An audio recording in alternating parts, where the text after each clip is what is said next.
Kita ulang kembali sejumlah berita pilihan dari Bali.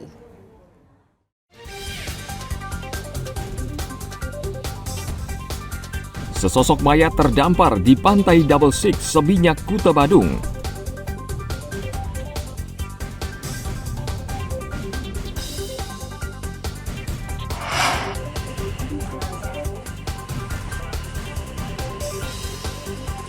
KPU Bali memastikan seluruh logistik pemilu sudah diterima.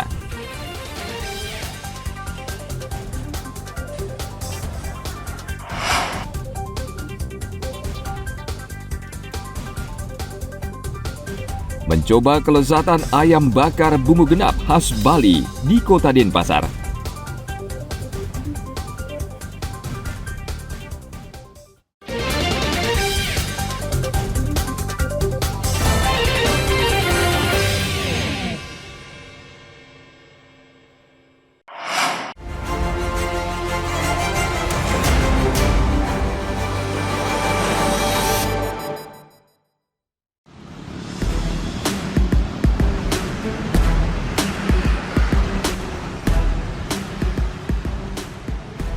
COVID-19 kembali merebak di Bali.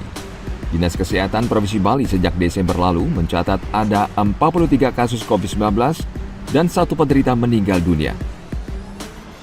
Kepala Dinas Kesehatan Provinsi Bali Inyoman Gedeano mengimbau warga tidak panik dan tetap menjaga protokol kesehatan. Dan bagi warga yang sama sekali belum divaksin, bisa segera mendaftar di rumah sakit dan klinik terdekat.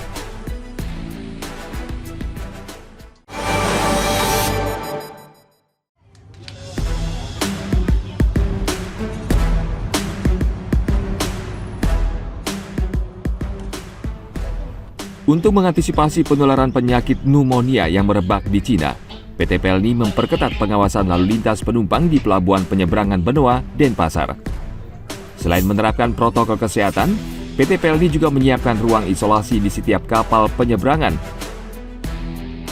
Seperti diketahui, sebagian besar penumpang dari Pelabuhan Benoa ke Labuan Bajo NTT adalah wisatawan asing. Merebaknya wabah pneumonia juga menjadi perhatian serius pengelola penginapan di Kabupaten Karangasem. Sebagian pengelola berencana akan menerapkan protokol kesehatan.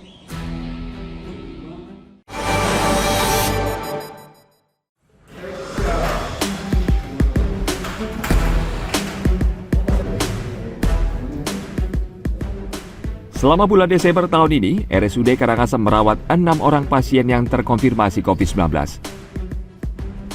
Seluruhnya pasien memiliki komorbid atau penyakit bawaan dan seorang lagi belum pernah divaksin sama sekali. Dari 6 pasien terkonfirmasi COVID-19 yang dirawat, 5 orang diantaranya sudah dinyatakan sembuh dan sudah pulang ke rumah masing-masing.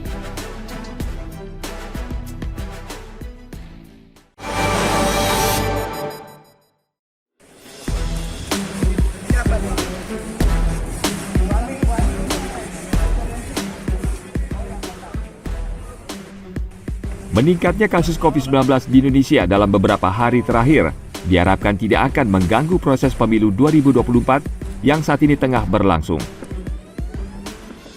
Ketua KPU Pusat Hasyim Asyari mengatakan, KPU memiliki anggaran khusus jika proses pemilu harus berlangsung di tengah kondisi COVID-19.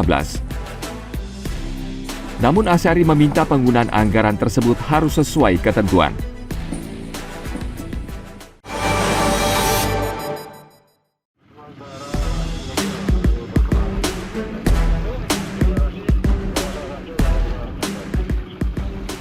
Aditya Fikri Ahimsah berusia 19 tahun asal Banyuwangi tenggelam di Pantai Pengraguan, Kecamatan Pekutatan, Jembrana, Senin lalu. Korban bersama 3 rekannya sebelumnya berenang di pantai saat air sedang surut. Namun korban berenang ke tengah dan terseret arus laut yang kuat.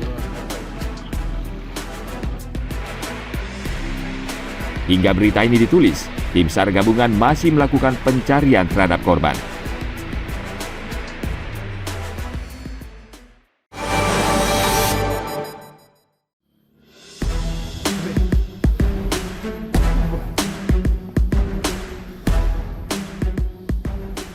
Angin kencang disertai hujan lebat melanda Kabupaten Karangasem pada Selasa lalu, menyebabkan sebuah pohon tumbang di Desa Tiste, Kecamatan Abang. Pohon menimpa salah satu rumah warga hingga rusak parah. Pemilik rumah dan ibunya saat itu sedang berada di luar, sehingga tidak ada korban dalam musibah ini. Untuk sementara, pemilik rumah terpaksa tidur dekat kandang sapi hingga rumahnya diperbaiki.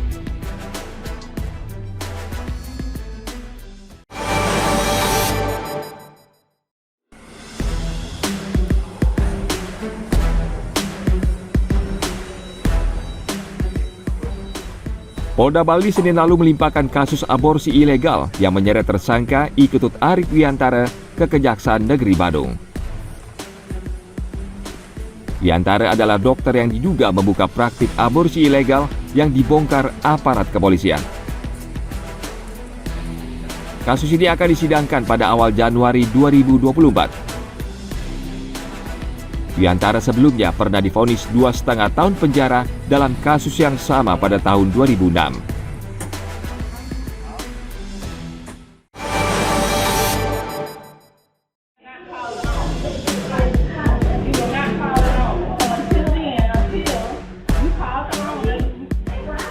Satreskrim Polres Badung menangkap 2 warga negara asing asal Inggris dan Amerika Serikat yang menganiaya seorang karyawan di sebuah jasa perawatan kuku di Kuta Utara, Badung.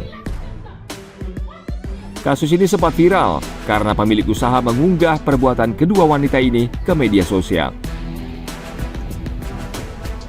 Menurut korban, kedua warga negara ini tidak mau membayar uang jasa perawatan kuku yang sudah disepakati, dan pelaku malah menganiaya dan berusaha merampas telepon milik korban.